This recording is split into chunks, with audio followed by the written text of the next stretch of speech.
Hey you guys, Steph here, and welcome to a brand new episode of the BoisChat.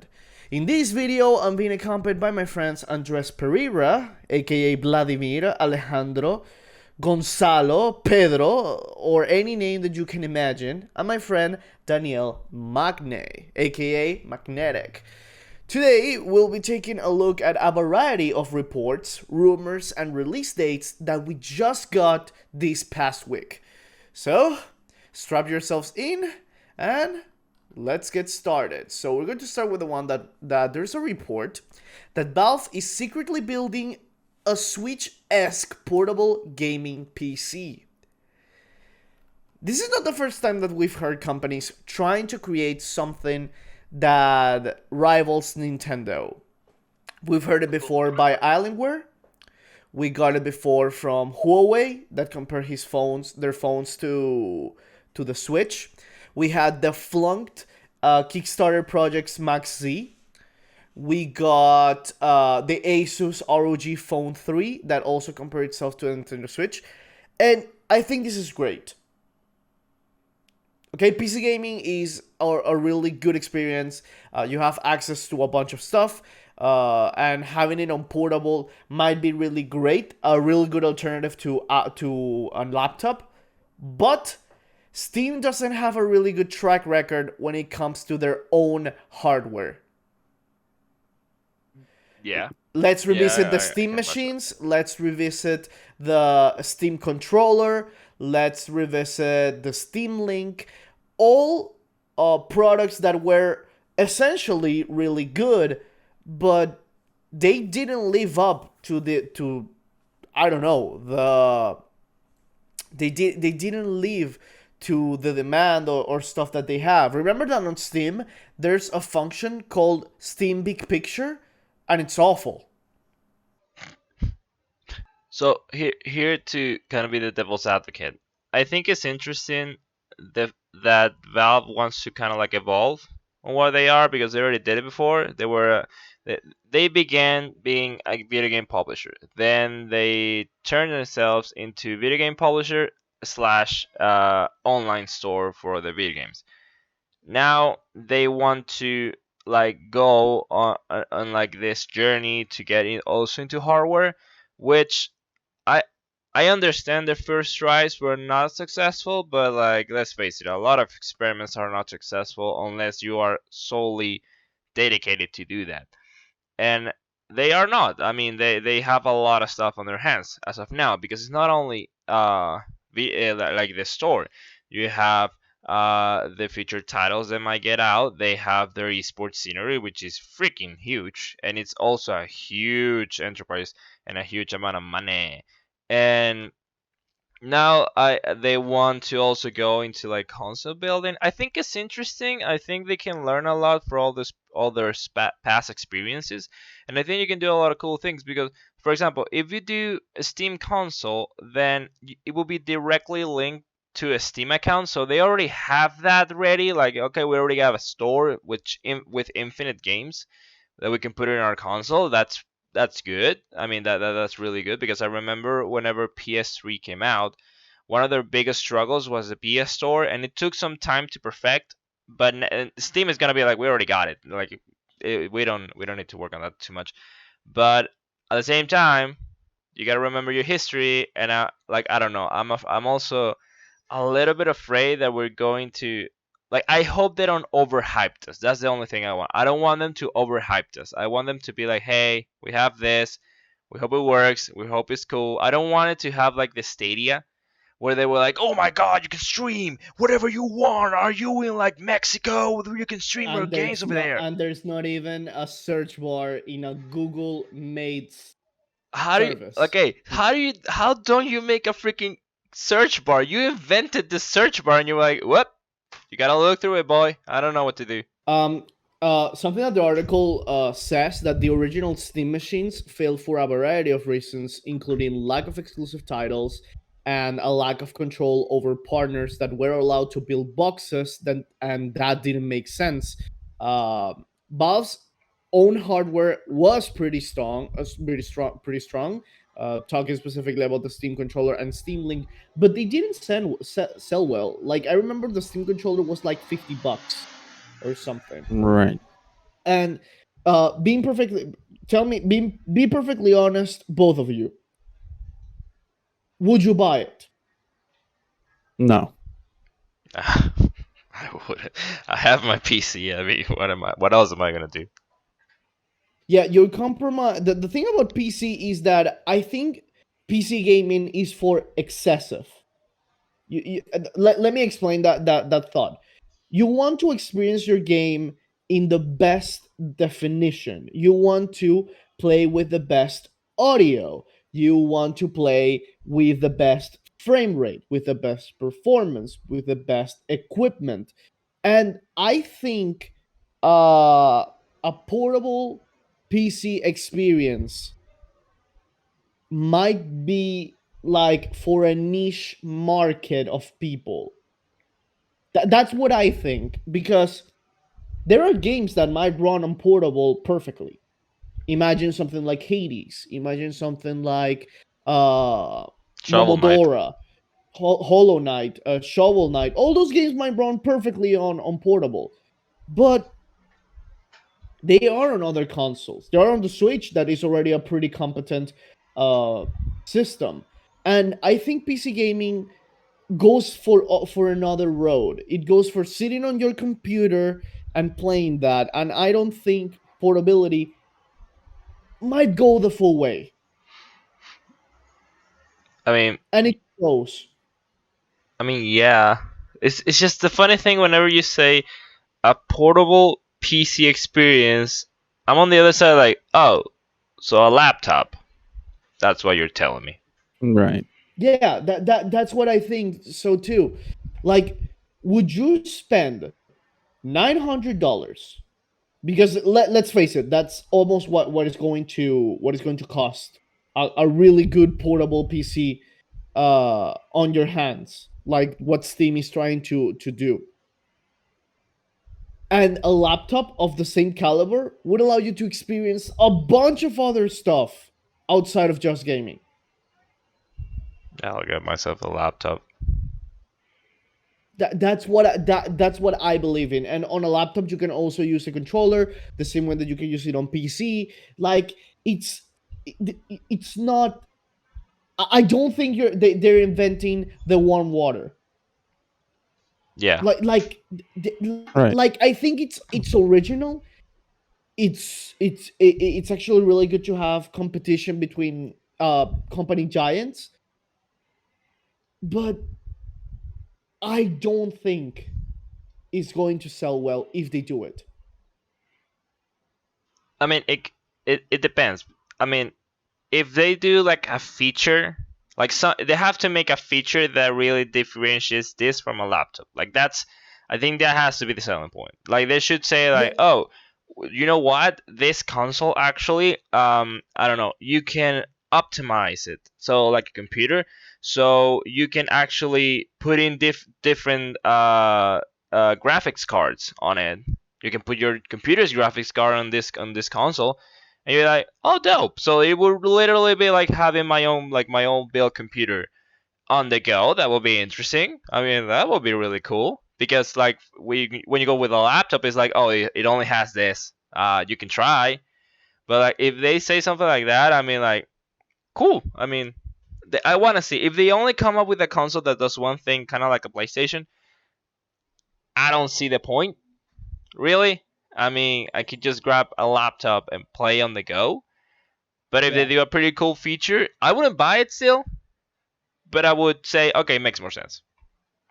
yeah. What I think is, remember, it's a Switch esque portable gaming console, which means that it should also be able to be hooked to a TV, Yes. switch between them. So I think the selling point there might be like what you said, having a graphics card, interchangeable graphics cards into the dock, or having some sort of compatibility in order for all you to actually use it. But I don't know. I don't think it's going to sell well, and it shows that at least us. are not really interested in a portable gaming experience aside from just a laptop. Yes. Yeah. We're going to jump into the next article, which is going to be that Nintendo is bringing Smash and Splatoon esports to high schools. That's cool. I mean, This is not the first time that we've heard esports coming to schools. League of Legends has been doing it in colleges. Overwatch has done it as well. And Mhm. having Nintendo having its two biggest online games, for example, into the fray is actually really good. I think it's actually pretty great that they're doing that. here's here's an interesting take on that. I think that bringing Smash and Splatoon to high schools is going to be very interesting because here's the thing. Yes, we have seen how esports is going to high schools and colleges and like kind of like these education institutions, but there's always this trouble whenever you try to sell an esports to an institution that it has to follow some rules and some like backgrounds that the institution can like accept. And it has been, for example, yes, you can have League of Legends in colleges because League of Legends is League of Legends, and but it requires a more like dedicated kind of people because League of Legends is not the easiest game of them all. You have Overwatch. Okay, Overwatch is easier, but it has a really like it has its own audience that it hopes to get bigger in Overwatch 2. But for example, you cannot. It's really hard to enter stuff like CounterStrike because it's very graphic violence, and some institutions don't like that.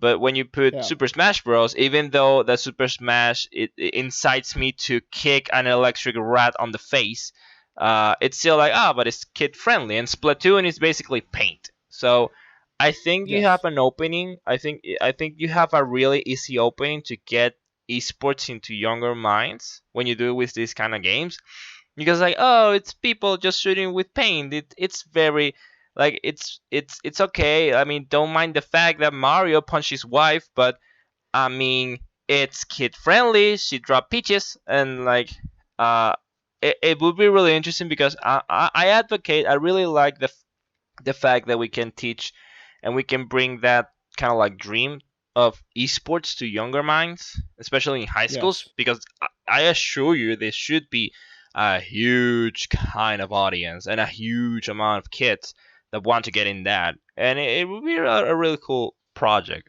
as long as we keep it like this. How about you, Peter? Would you have participated in like school activities that were involved with esports, or would you just skip the same way that you skipped other sports?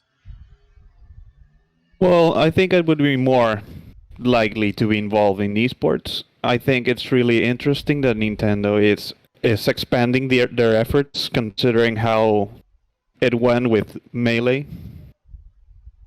So That's a whole kind of worms. so yeah, I think they've made some changes to make these decisions, and I really like it. I think this is a good take. Nintendo gets a lot of flack for a bunch of stuff that they do wrong, but here we can give them the benefit that they actually did something pretty great with this. Now we're going to jump into the next article, which is going to be something that we told you so. So we were talking a couple of weeks back. We were talking about how the PlayStation 5 is not that profitable right now due to the scalpers, the fact that there are not many games into the console, and everything. And right now, Sony does a lot.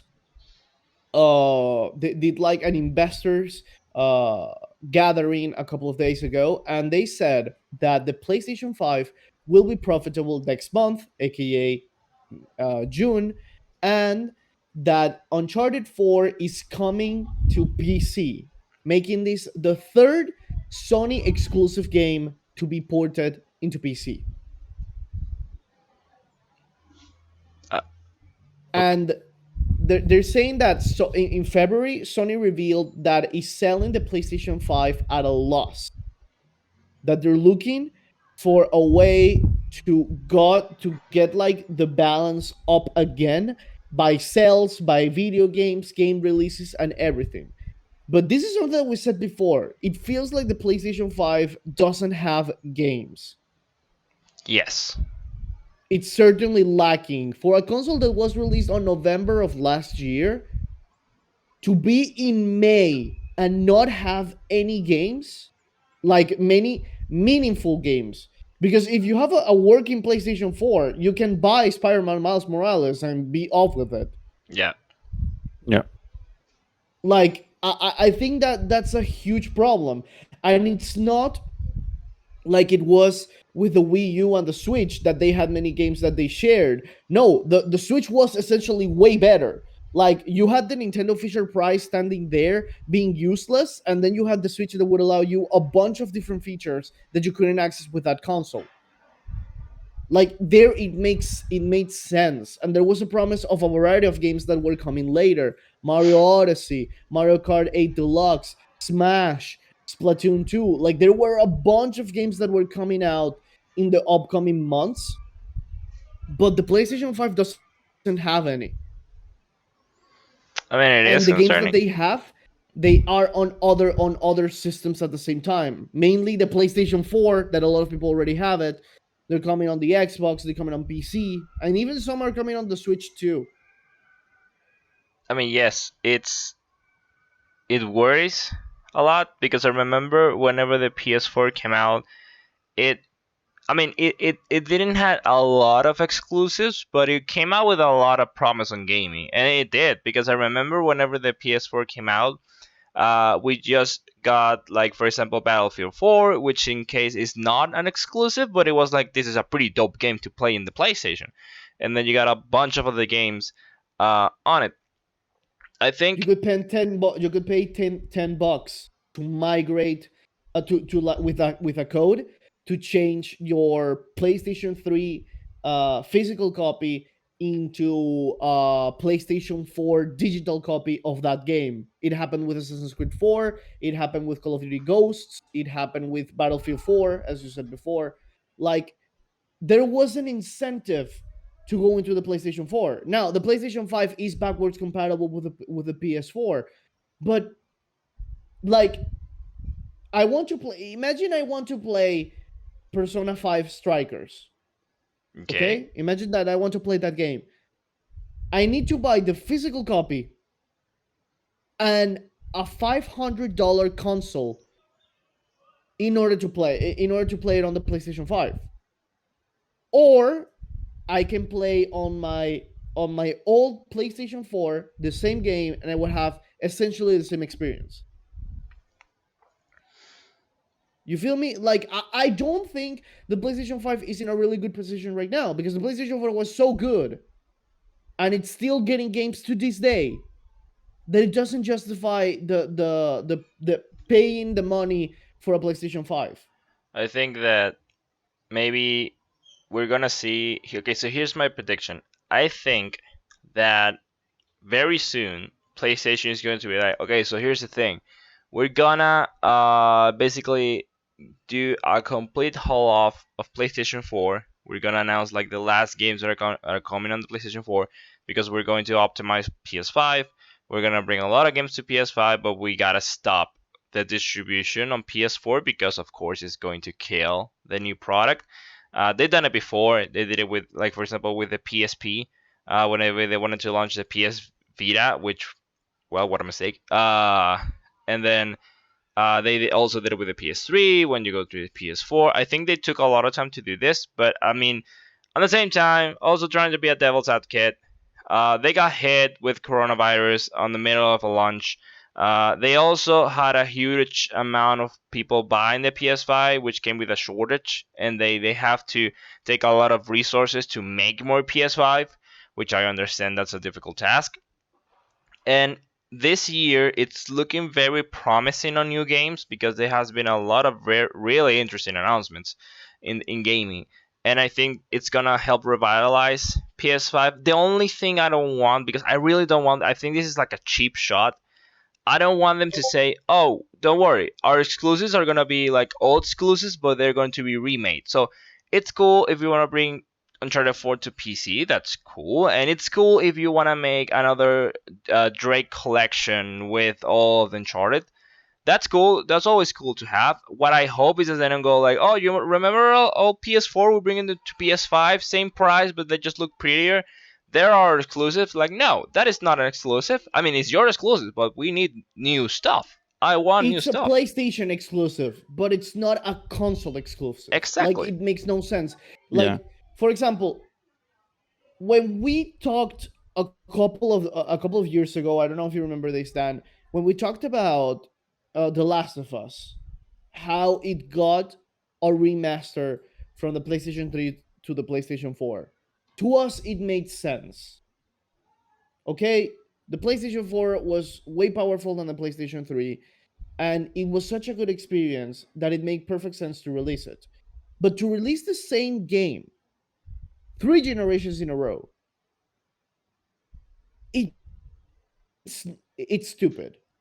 Okay, I think it's stupid. For example, there are rumors for a new The Last of Us 1, but for the PlayStation 5, and it's going to be different from the ones that we already played. And I think that's really stupid.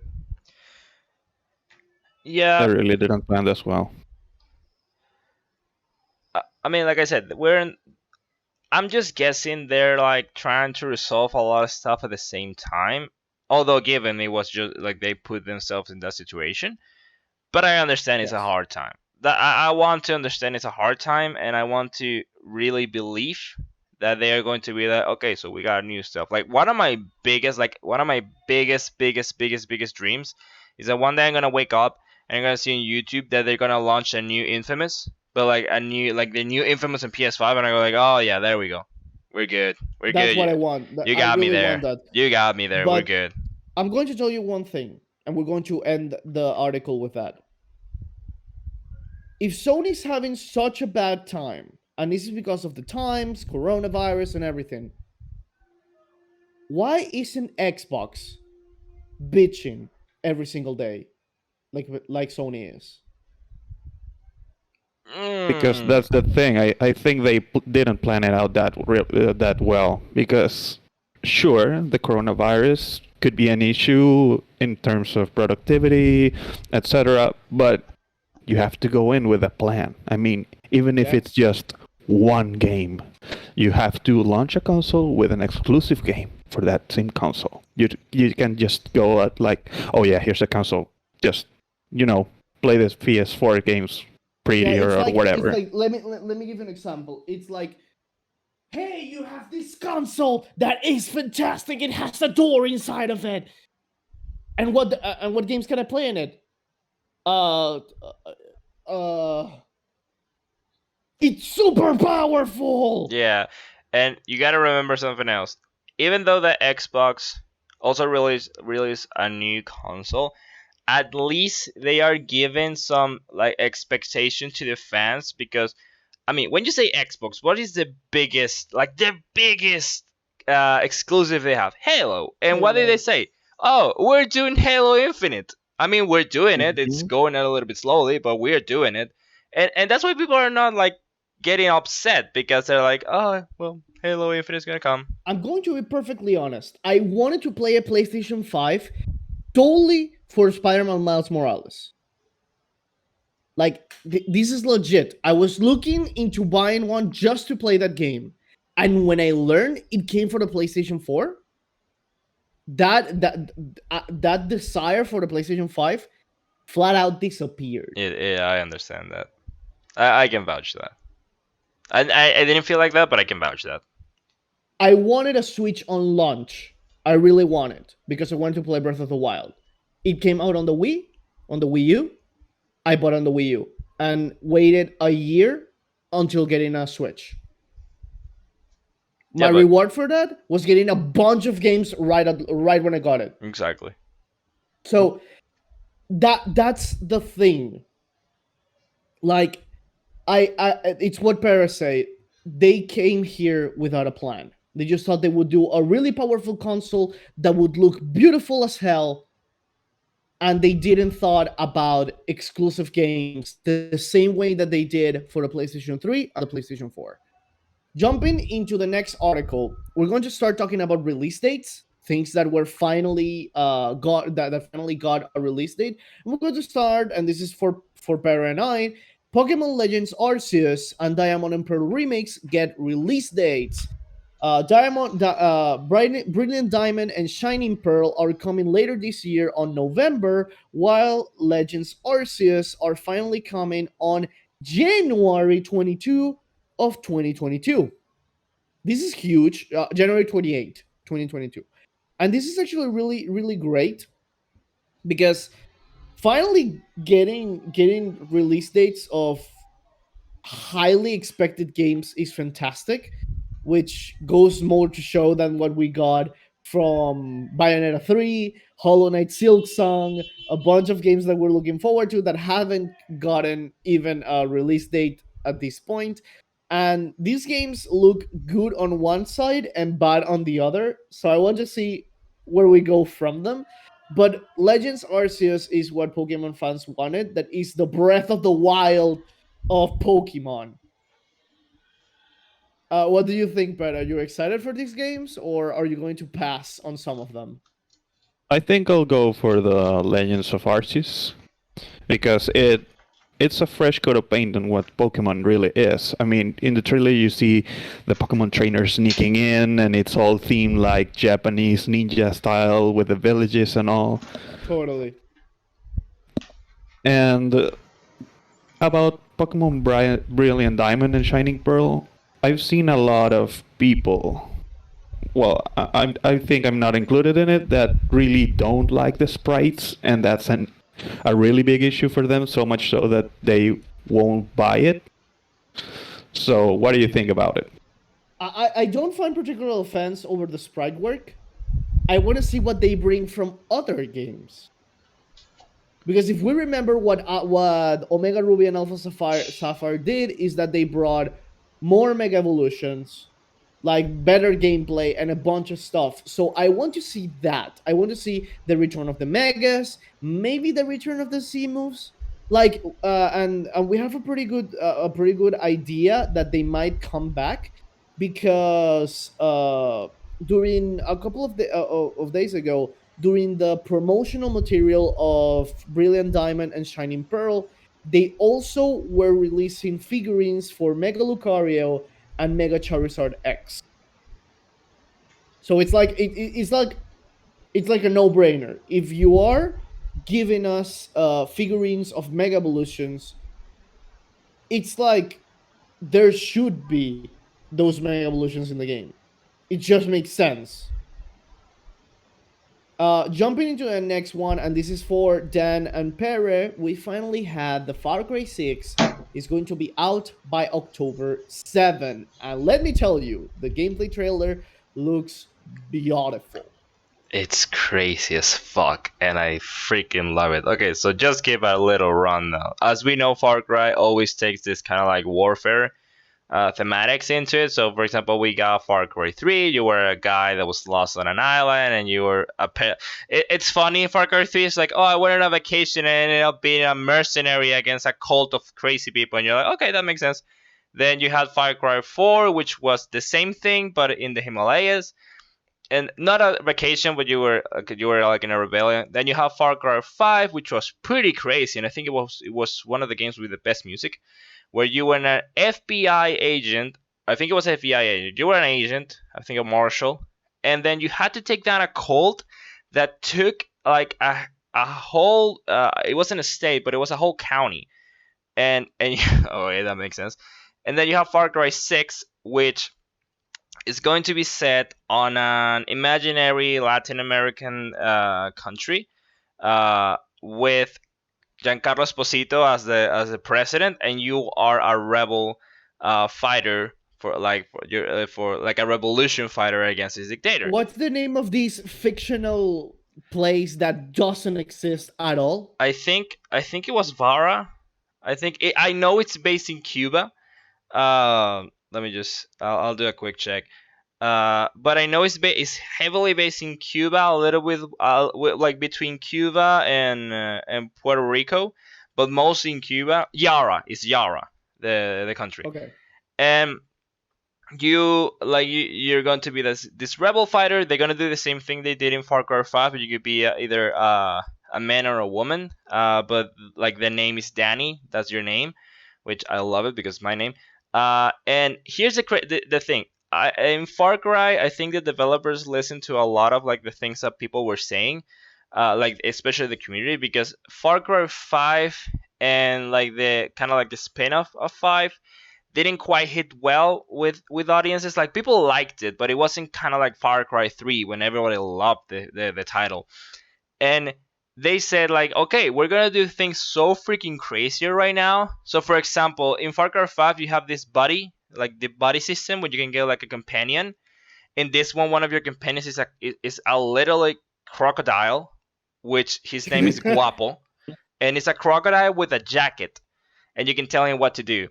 You have there's just Eat one. your heart out, D-Dog. I mean, it's Guapo freaking. is here to It's crazy. smash. You can pet him. It's the most Florida thing I ever seen in my Jesus. life. You can pet him, and then you can do. There's a new thing that you can now customize your vehicles, which I think is pretty cool.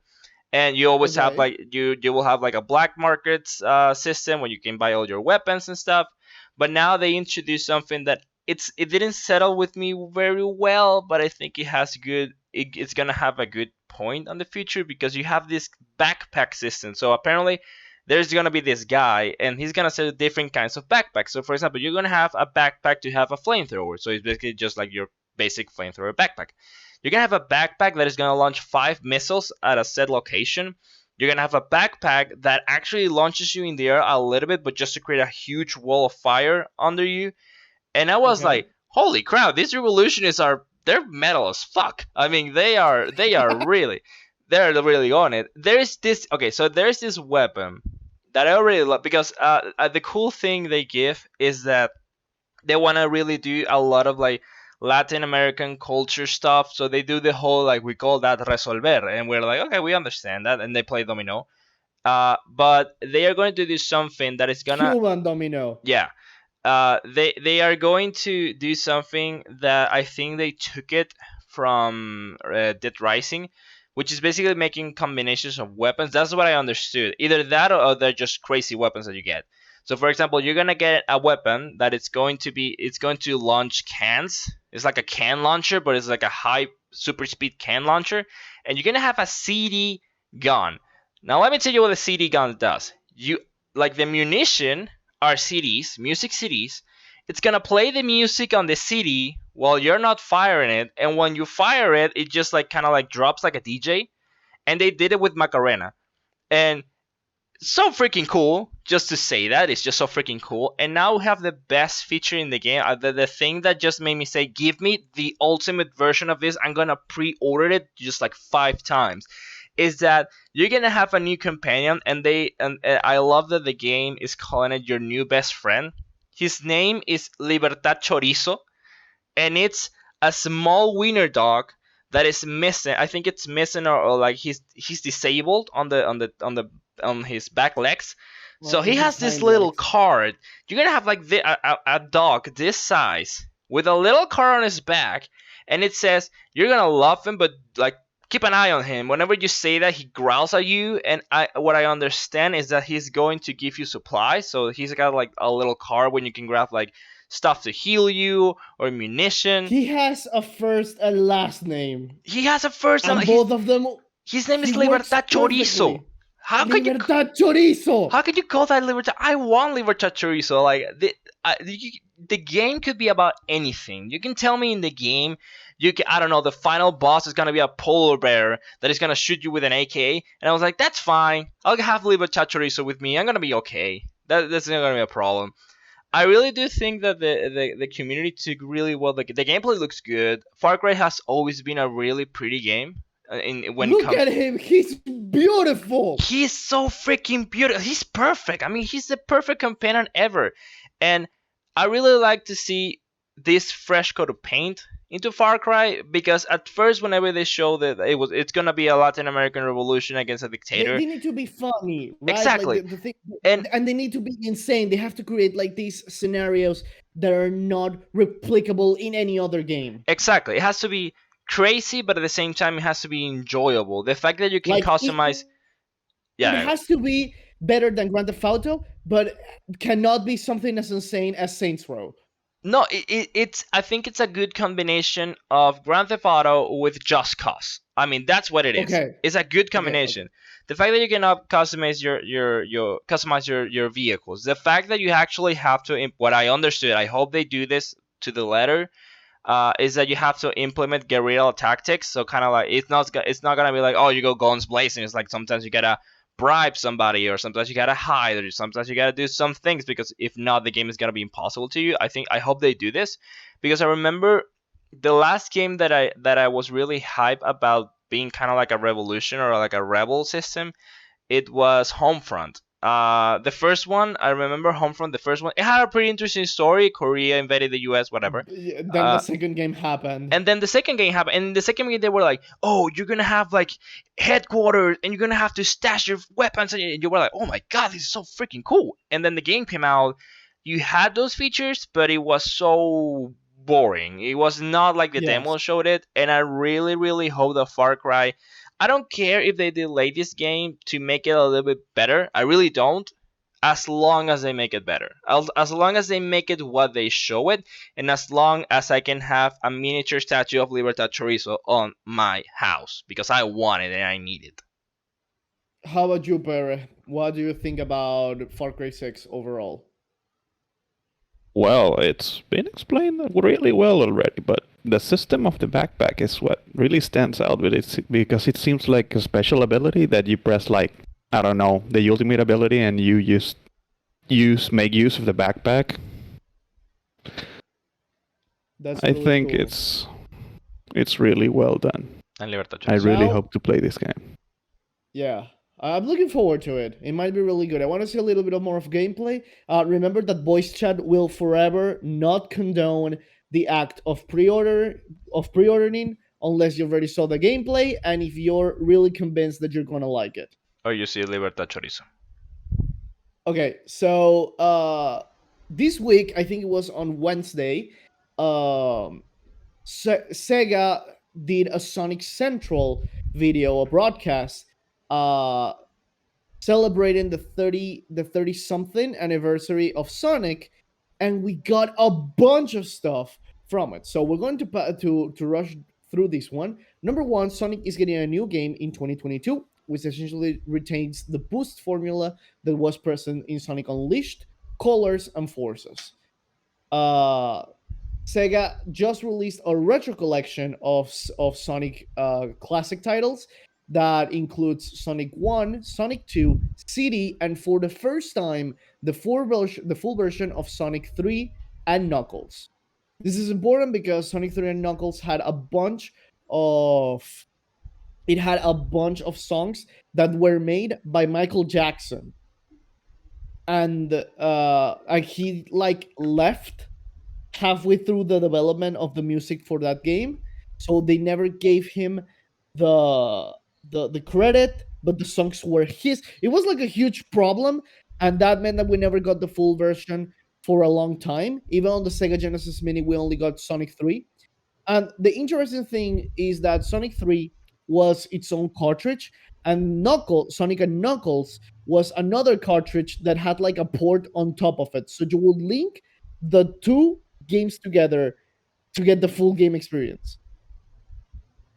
It was insane at the time, but it's a really good game, and this is good that we're getting this collection. And finally, we're getting arguably the best 3D Sonic game coming back on an ultimate setting, which is going to be Sonic Colors Ultimate. And this is great. We don't know anything outside that the game is coming. We don't know if we're getting um more DLC, extra content, new storylines. We don't know anything. We only know that it was announced and it looks pretty great. Overall, I think Sonic is trying to stick to the guns that worked instead on going back to something like Sonic Forces, going into something like the Werehog in Sonic Unleashed. It's overall pretty good. I think I'm definitely going to do a video about Sonic 3D games in a while, so stay tuned.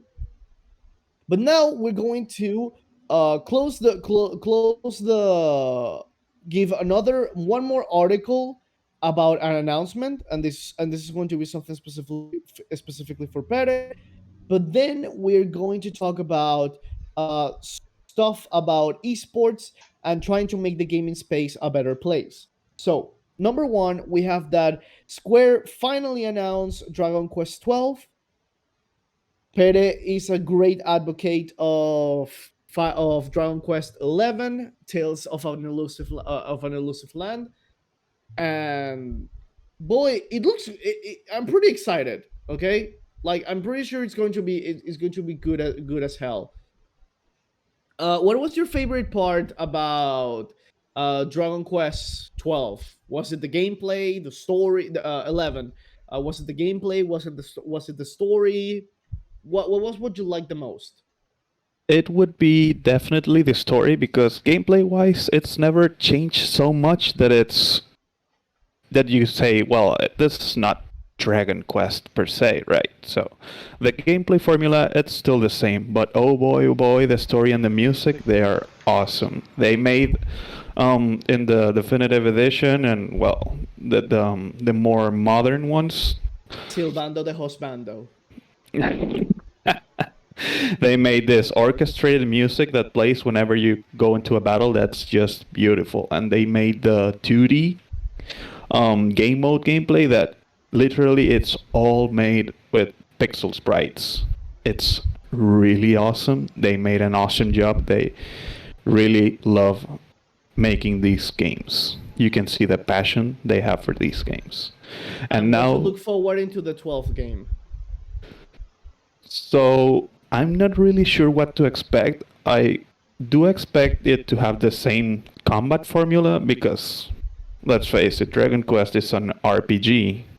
It's always has been. So turn-based combat is what I most likely expect. Okay, I see that. Now we're going to go into two things that are really important. So number one is that CounterStrike Global Offensive update will track coaches to prevent more cheating scandals. Now this is a story where Dan is going to tell us a little bit, and then we have the Call of Duty has banned over 350,000 players for racism and toxicity in the past year. So, Yeah. So the Counter Strike thing is very interesting. So for a long time, whenever you play Call, I was gonna say Call. Oh my god, whenever you play CS, you have this option as a coach to observe your team's match. So it makes sense because you have to observe the match, because you're a coach. It's also in the rule book. It's not not every esport allows you to do this. CS is a very specific case. But there was this huge controversy because Mariusz Lord Cybulski, he's the coach of Wisla Krakhaus, I think it was. He revealed on a tweet that there was a function on the how do you say, on the spectator mode which allows you to see through walls. Apparently, it was kind of like a bug that a lot of coaches were actually exploiting this bug to obviously help out their teams while doing this. He did like a huge tweet fleet revealing all of this information, which actually shows us there was a lot of cheating amongst a lot of the coaches in the pro scene of CS.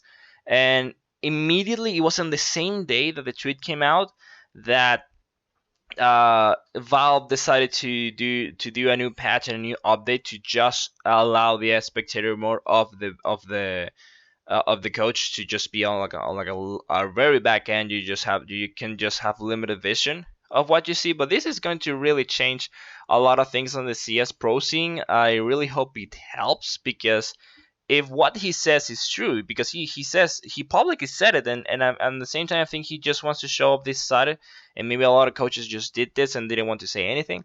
But it really opened up a huge cheating controversy on the CS pro scene. I hope this really helps out a lot, because there has been a lot. I think CS, it's one of the I think it's the game with the most cheating accusations in esports history when it comes to auto aims, wall hacks, when it comes to bullet tracking. It Looking at has the screen of the other side when you're in a stadium, like exactly. all I of think that. I think Hmm. CS is the one with the biggest case of cheating, and it's really awful when it comes that it has been one of the oldest games in history, and I really hope that Valve's kind of takes a win on it and says like we really have to work a lot on CS. They do a lot. They have a lot of anti-cheating systems, and we understand that it's a completely difficult game to anti-cheat. Every game is kind of difficult to anti-cheat. Whenever you have like this open source. Um, but yeah, it was a really revealing news, and I really hope that it really helps on the pro scenery of the game.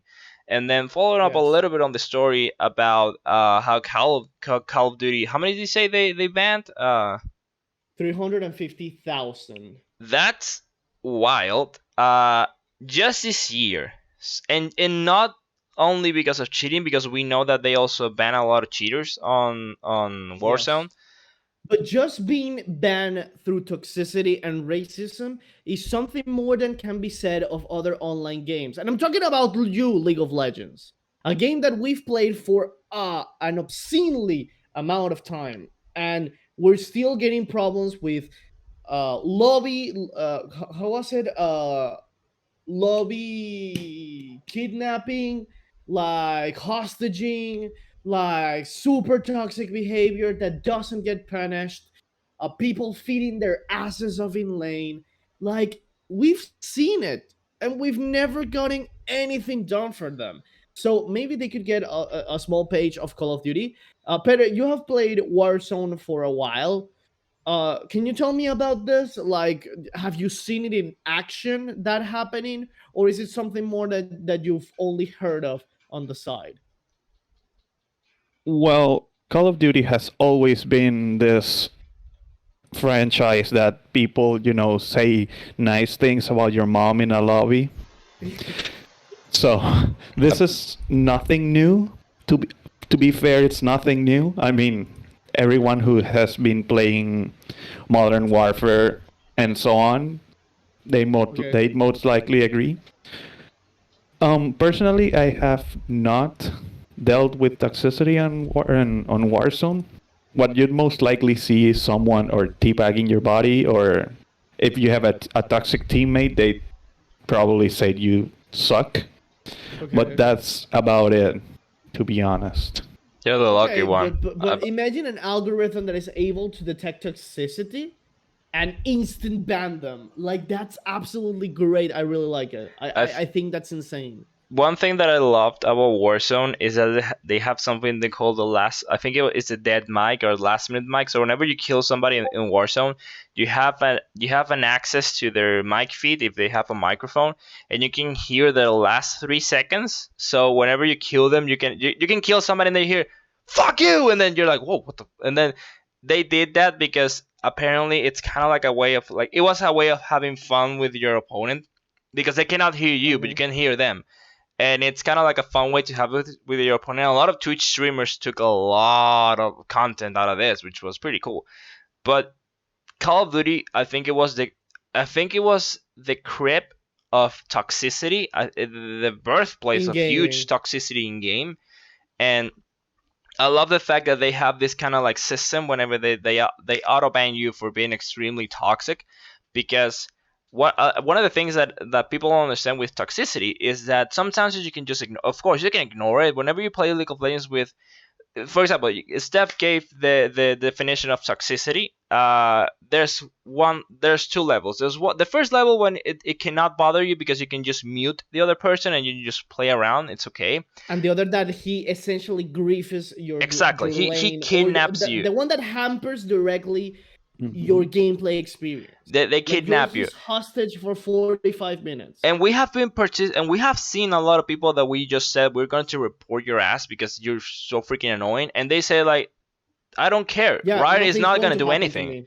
And they are right. Riot doesn't do anything. I mean, Riot has this issue for the 8 years of League of Legends, and they still struggle to get a lot of, and they even said like, "Oh, now you can report people. We did it. Nobody got banned. Oh, now you can report before you get in the game. You can report on the lobby." We did it. Nothing happens. I mean, There I wa- needs to be like some tools that allow the players inside the match to kind of like have some input on the person that is griefing the game. Like I said it before, imagine that you have there are roles in ranked, okay? You have roles in ranked and everyone goes into the role. If the person that is jungle on the role doesn't take smite, it's in another lane and there's not another jungler in the same team, that's an exception. This guy is griefing yes. flat out. And there should be a way to punish him. There should be an eject button. If you go into a champ select, one guy sees another person that he played with in a previous match and he starts saying that he sucks ass, he's going to troll and everything, and doesn't dodge. You can actually, if 3 people report him from hostage taking, there should be an eject button where the four players vote whether or not they're going to throw him out and they restart the queue. That would actually be pretty insane. You put the power to the players instead of just only machines. And that's something that is really good. And that's something that I would like to see. But that's we went way past our time. We went 7 minutes overboard. So next episode, we promise we're going to be a little bit more concise. But this was a really fun episode. Thank you guys for watching. If you want to see more of the voice chat, there's already a playlist with at least 3 episodes that you can enjoy right now. See you guys pretty soon and take care. Bye.